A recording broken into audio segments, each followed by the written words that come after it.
없어요. 다 같이요. 기도는 기도를 한 사람보다 더 오래 산다.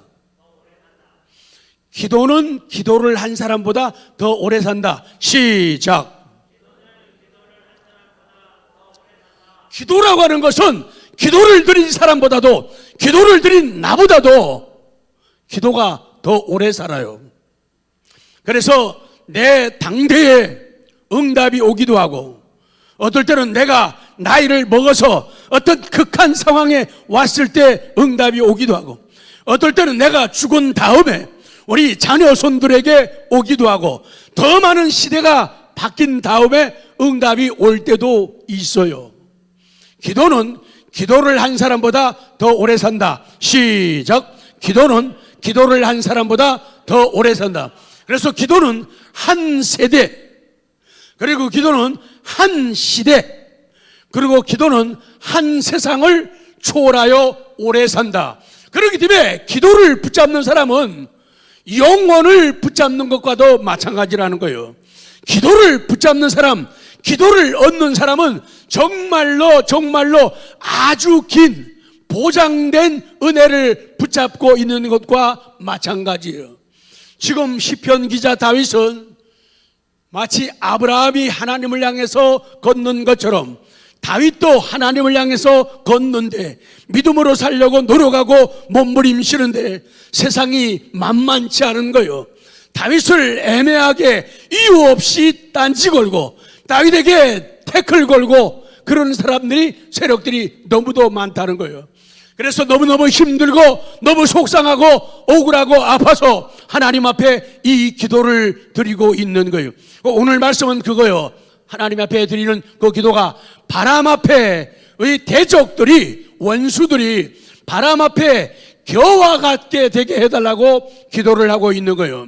자, 언제나 지금 계속 강조하면서 말씀이 이어지는 것이 여호와여, 여호와여, 오 로드, 오 로드, 이 말씀이 계속 연결되고 있다는 것을 기억해야 돼요. 그래서 다윗이 기도하는 기도의 대상, 다윗이 기도하는 기도의 대상, 다윗에게 응답하시는 그 하나님은 여호와, 오 로드, 마이 로드, 나의 주인이시다. 우리는 그분께 기도하는 거예요. 그분께 기도하는. 자, 1절 시작. 여호와여, 나와 다투는 자와 다투시고 나와 싸우는 자와 싸우소서. 그래서 자기하고 다투는 사람을 하나님이 다투어 주시고, 하나님 나와 싸우는 자들이 있는데 그들을 하나님이 대신 싸워 주십시오 하면서 여호와여 그런 거예요. 여호와, 예와, 스스로 있는 분, 나는 나다라고 말씀하시는 분. 그래서 여호와는 하나님의 영원하심을 나타내고 하나님의 자존, 스스로 계심을 나타내고, 그리고 하나님은 원인이 없으신 분, 그리고 절대 유일하신 꼭 한 분만 홀로 계신 그런 존재임을 강조하는 하나님의 고유한 성호, 그리고 영광스러운 신명, 하나님의 신의 이름이 여호와다. 그래서 이 여호와라고 하는, 로드라고 하는 이 용어는 자기 백성과 관계되는 구원, 하나님께서 하나님의 백성들, 내 백성, 내 자녀들, 그래서 그들과 관계되는 구원을 말씀하고, 구원 줄 때는 꼭 나는 여호와 하나님이다, 나는 여호와라는 것을 강조하고 계셔요. 그리고 내가 너희들하고 언약을 맺었어. 그 언약은 성취되는 언약이야. 그 언약 성취를 말씀하실 때 꼭 여호와라고 하는 이 용어를 쓰시는 거예요. 그리고 하나님의 신실하심, 사람은 변하고 사람은 변덕떨고 사람은 겉과 속이 다른 생각, 겉과 속이 다른 언어들을, 말들을 구사하지만은 하나님은 신실한 분이다. 그럴 때 여호와, 여호와요. 그리고 하나님의 인자하심, 하나님의 그 사랑을 말할 때 이 여호와를 사용하고 있다는 것을 성경이 증언합니다. 자, 그래서 이제 본문에 들어가는 거예요. 두 번째, 다윗의 기도가 이어지는 겁니다. 하나님, 그들을, 원수들, 대적들, 애매하게 억울하게 더 사랑해도 시원찮을 텐데, 더 사랑해줘야 할 사람, 더 위해줘야 할 사람, 더 섬겨야 할 사람 다윗임에도 불구하고 다윗을 그렇게 싫어하고 못마땅히 여기는 그들을 향해서 하나님 그들을 바람 앞에 뭐와 같게 하시고, 좀 크게 좀 그들을 바람 앞에 뭐와 같게 하시고, 이러면 얼마나 아름답고 멋있어요. 꼭 시켜서 하는 사람은 게으른 사람이에요. 자발적으로 하는 사람이 복 있는 분이죠. 그들을 바람 앞에 겨와 같게 해달라고. 5절 시작. 그들을 바람 앞에 겨와 같게 하시고, 아멘. 그들을 바람 앞에 겨와 같게. 겨라고 하는 말은요, 차프라고 그래요. 겨, 영어로 차프. 시작. 차프. 저 같은 사람을 뭐라고 그래요? 샤프 그래요. 안 웃으시네. 권조사님, 저 같은 사람 뭐라고요? 샤프요. 정로님, 저 같은 사람이 뭐라고요? 샤프하다 그러는데 발음이 비슷하네. 여러분 같이 요리 잘하는 분들은 셰프라고 그러죠. 이 왕겨, 겨라고 하는 거 갖다가 샤프라고 하거든요. 왕겨 혹은 마초라고 그러죠. 곡식의 겉껍질을 말하는 거예요. 그래서 이 겨라고 하는 것은, 왕겨는 생명이 없는 무가치한 상태를 말할 때 겨라고 성경은 말씀해요. 겨. 제일 기분 나쁜 말이 겨예요. 제일 속상한 말이 겨예요. 겨. 생명이 없단 말이죠. 무가치한 상태다예요. 그래서 바람 앞에 겨는 악한 사람의 특성을 나타내주는 표현인 거예요. 바람 앞의 겨와 같다. 이거는 악한 사람의 특성을 표현하는 거예요. 그래서 이러한 표현은 악한 자들은 돕는 자가 없는 상태가 된, 처음에는 악한 자들이 이 사울 왕을 중심으로 아이도벨 같이 머리 잘 굴리는 모사들, 그런 세력들이 다윗을 공격하고 다윗을 무시하고 깔보지만은, 그들이 가장 강한 줄 알았지만은 아니다. 그 악한 자들은 겨와 같아 가지고 돕는 자가 없는 상태가 된다. 그리고 겨는 바람에 그냥 날아가니까 가치가 없는 거예요. 무가치한 자의 모습이 될 것이라는 그런 본문의 말씀이에요. 그래서 특별히 바람 앞에 있는 겨, 바람 앞에 있는 겨는 스스로 멀리 날아갈 수밖에 없다. 그 존재를 확인할 수 없는 그런 인생이 된다 그 말이에요. 처음에는 강력해 보이고 성공한 것처럼 보이고 행복한 것처럼 거드름을 피웠지만은 바람이 불게 되면은 바람 앞에 그 겨는, 왕겨는, 차풀은 다 날아가 버리고 흔적조차 찾기 어렵다. 그래서 다윗은 그 세력들에 대한, 지금은 그들이 왕성해요. 그들이 다윗을 이겨먹는 것 같아요. 그들이 다윗을 깔보고 무시하는 것 같아요. 그러나 그들은 그렇게 된다는 거예요. 악인은 겨와 같다는 거예요. 시편 1편 4절. 자, 믿음으로 시작. 악인들은 그렇지 아니하며 오직 바람에 나는 겨와 같다. 악한, 앞에 시편 1편에서 선한 사람들, 신의 물가에 심겨진 나무 같은 사람들은 정말로 가물 때도 뿌리가 든든해 가지고 물을 빨아들이고 잎이 청청하고 열매를 맺는데, 악인들은 그렇지 않다는 거예요. 악인, 사람들이 말할 때 악인 할 때 그 앞에다가 정관사 더 이렇게 붙이면은 그 악인 그렇게 되는 거예요. 그 악인. 그러니까 그 악인이라는 것은 그냥 우연히 실수해서 잘못하는 악인이 아니라 본질적으로 악한 것, 마음 됨됨이가 잘못되어 있는 사람이에요. 더 악한 그 말이에요. 그래서 계속적으로 악을 행하는 사람이에요. 계속적으로 다윗에게 딴지 걸고, 계속적으로 다윗에게 시비 걸고, 계속적으로 다윗을 못마땅히 여기고 악을 습관적으로 행하는 자들을 갖다가 오늘 악인이라고 하면서 그들은 오직 바람에 나는 겨와 같다 그런 거예요. 악인들은 그렇지 않으며 악인들은 not so 그래요. not so, not so. 악인들은 그렇지 못하며 악인들은 그와 같지 못해. 왜? 앞에 얘기한 4절 이전에 선한 사람들, 물가에 심기어진 그런 나무들이 복을 받는데, 의인들이 복을 받는데 그들하고는 비교가 안 된다. 뭐가 안 된다고요? 비교가 안 돼. 게임이 안 된단 말이죠. 뭐가 안 된다고요? 잽이 안 된다 그 말이에요. 앞에 강한 부정사가 있어가지고 악인이라고 하는 것은 복 있는 사람, 그리스도인이라고 하는 참된 그리스도인의 반대 상태에 있는 사람들을 갖다가 악인 그렇게 말씀해요. 그 악인은 오직 겨와 같도다. 그 악인은 오직 겨와 같다. 오직 그 왕겨, 그냥 왕겨가 아니라 가만히 있는 왕겨가 아니에요. 바람에 날아다니는 그 왕겨예요. 자기 주관이 없어요. 바람이 부는 대로 그냥 세게 불면 세게 날아가고 작게 불면 작게 날아가는 그 왕겨라 그 말이죠. 악인은 오직 겨와 같다. 악인은 단지 그 겨와 같다. 자, 왕겨의 특징을 성경에서 조금 더 보고 싶습니다. 제가 목을 많이 써서 여러분이 지금 같이 목을 쓰죠. 자, 여러분이 읽으시면은 하나, 둘, 셋 몇 개 되죠? 그러면 제가 보충하고 넘어갑니다. 자, 첫째 왕겨는 여러분이 이거 마이크 없으니까 크게 하셔야 돼요. 자, 시작. 왕겨는 시냇가의 나무처럼, 시냇가의 나무는 뿌리가 든든한데 왕겨는 뿌리가 없는 게 당연하죠.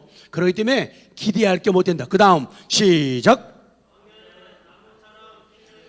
나무는 생명이 있지만은 왕겨, 날아다니는 왕겨는 나무처럼 생명이 없다. 그 다음 시작. 알곡을 다 빼버리고 껍데기만 있기 때문에 왕겨는 푸른 꿈이 없어요. 왕겨는 희망이 없어요. 거기에 무슨 싹이 난다든지 어서 뭐 꽃이 핀다든지 생명이 꿈틀거릴 수가 없는 거예요. 왕겨는 푸른 꿈도 없고 희망도 없고 싱그러움, 푸르름도 없는 거예요. 그러니까 믿음 없는 노인하고 똑같아요. 아니라고 얘기했어요. 노인이라고 꿈이 없나요? 아니에요. 노인이라도 꿈이 있는 사람들이 너무 많아요. 나이를 먹어서도 정말 꿈, 푸르름, 희망, 목표 있는 사람들이 너무나 많아요. 나이 먹어서도 뭐 배우잖아요. 나이 먹어서도 뭘 도전하잖아요. 근데 꿈이 없는 사람들은 그냥 저 봐요. 이러고 있어요. 육신적인 데만 급급하는 거죠. 왜? 꿈이 없고 푸르름이 없으니까. 뭐 하면 나이도 얼마 안 되는데 이 나이에 내가 하랴 그래요. 말로는 100세 시대로 가면서 100세 되려면 아직도 모르는 사람들이 말이에요. 이제 70, 80밖에 안 됐는데도요. 90도 아직 안 됐는데요. 노인 흉내내는 사람이 여기는 그런 분이 안 계시지만 젊다고 하는 것은 꿈이 있는 것이죠. 푸르름이 있는 것이죠. 나는 지금도 한번 시작해보겠다. 지금도 한번 난 도전해볼 거야. 이게 푸르름이죠. 최 장로님, 기타를 다시 드십시오. 옛날 젊음으로 청춘으로 돌아가셔야죠. 안 그러면은 할아버지라고 부를 거예요.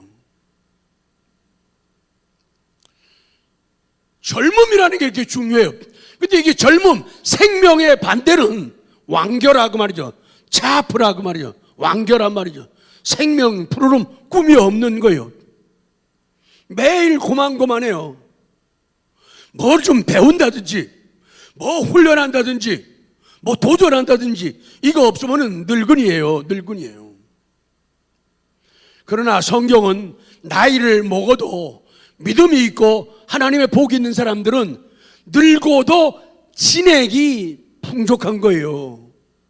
그러니까 늙었다고 생각이 안 되는 거예요.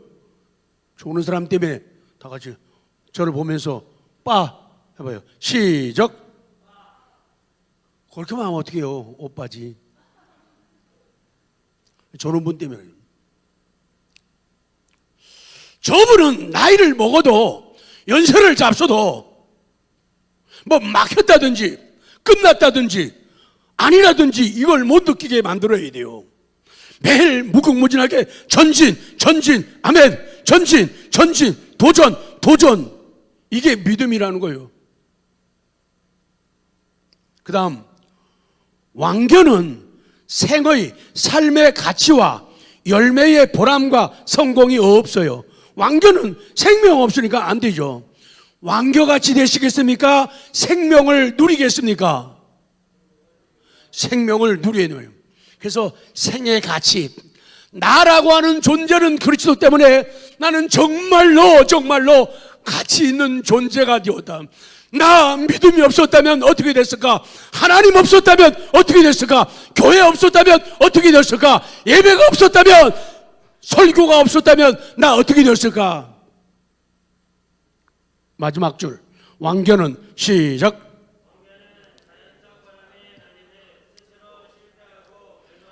왕교라고 하는 것은 믿음으로 살지 않는 사람은 자연적 바람에 날리는 거예요. 자연적 바람에 날리는 거예요.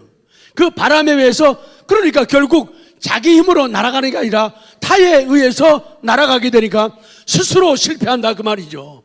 스스로 실패하고 스스로 멸망하고 만다 그 말이죠. 그러나 생명 있는 사람들은 뭔가 다르다는 거예요. 자, 마지막 세 번째입니다. 마지막 다윗의 기도가 이어집니다. 여호와의 천사가 그들을 몰아내게 하소서. 5절 시작. 그들을 바람 앞에 겨와 같게 하시고 여호와의 천사가 그들을 몰아내게 하소서. 아멘. 여호와의 천사가 그들을 몰아나게 해달라는 거예요. 천사, 우리 보통 엔젤 그러죠. 여호와의 천사, 여호와의 사자라 그 말이죠. 이 기도는 천사로 하여금 그 대적들을 쫓아내고 흩어지게 해달라는 그런 기도의 내용이에요. 우리는 천사를 볼 수가 없어요. 구약시대는 또 신약시대에도 초창기에는 천사가 임해가지고 말씀하고 배워줬지만은 지금 은혜시대에는 천사가 현현하지를 않습니다. 그러나 하나님이 부르시는 천사는 우리 믿는 성도들을 위해서 존재한다는 것을 우리는 성경을 통해서 믿고 있어요. 그래서 성경에서 천사는 흔히 하나님의 명령을 받는 존재들입니다. 하나님의 명령을 받아가지고 악한 자들을 징벌하기 위해서 고용된, 악한 자들을 징벌하기 위해, 그 악한 자가 어떤 믿는 백성들이에요. 하나님의 사람들, 다윗, 하나님을 사랑하는 사람들을, 힘들게 하는 사람들을 징벌하기 위해서 고용된 중개자로 성경은 기록하고 있는 거예요. 그래서 시편 18편에도 이 천사들을 바람에다가 비유하고 있다는 거예요. 그리고 마지막입니다. 하나님 그들을 몰아내게 하소서. 하나님 그들을 몰아내달라는 거예요. 하나님 그들을 쫓아내 주시고요. 하나님 그들을 몰아내 주시고요. 하나님 그들을 밀어내 주시고요. 하나님 그들을 패망시켜 주세요. 이렇게 기도하는 거예요. 계속해서 악한 세력을 몰아내달라고 그런 기도를 하는 거예요. 결론입니다. 사랑하는 성도 여러분, 성도요, 세 줄 시작. 성도요, 하나님의 능력이 감당 못할 큰 일은 없고 그분의 사랑이 간과할 정도로 작은 일도 없다 그 얘기요. 하나님의 능력이 감당 못할 일, 무조건 안 된다고 하지 말고 우리 상식으로 안 돼요. 그럼에도 불구하고 뭐 해야 돼요? 기도해야 되는 거예요. 이거는 빤하게 안 되는 거야. 그럼에도 불구하고 기도해요. 왜? 하나님의 능력은 우리들이 감당 못할 그런 일이 없다. 그리고 그분의 사랑이 그냥 지나칠 정도로 요까지 거 일, 그렇게 간과할 일도 없다는 거예요. 그러니까 큰 일이고 작은 일이고 간에 하나님께 맡기고 기도하라, 그 말씀이에요. 능력을 구하기를 원합니다. 은혜를 구하기를 원합니다. 가정과 교회와 사회, 그리고 그 하나님의 모든 일들은 하늘로부터 내려온 성령의 능력으로 전달됩니다. 지금 이 시간도 하나님이여 부족한 종을 사용해 주옵소서. 이 설교 가운데 함께해 주옵소서. 하늘로부터 내려온 성령의 능력으로 오늘 이 말씀이 전달되게 하옵소서. 기도하는 손으로 심겨지는 거예요. 기도하는 손으로 오늘 설교가 심겨지는 거예요. 그리고 기도하는 이들의 눈물로 적셔진 하나님의 말씀으로 성취되는 거예요. 그럴 때 우리는 은혜를 맛보고 기적을 체험하게 되는 겁니다. 마지막 줄, 나의 간절한 기도는 땅에서 올라가 하늘을 울리는 우레와 같다. 세 번 합니다. 자기 거 시작. 나의 간절한 기도는 땅에서 올라가 하늘을 울리는 우레와 같다. 나의 간절한 기도는 땅에서 올라가 하늘을 울리는 우레와 같다. 나의 간절한 기도는 땅에서 올라가 하늘을 울리는 우레와 같다. 내 간절한 기도가 우레소리와 같다는 거예요. 우레소리. 이 땅에서 올라가서 하늘을 울리는 우레소리, 그것이 바로 내 기도다. 자, 여러분 거 있고 제 거 있네요. 두 줄. 자, 친절하게 썼어요. 자, 시작.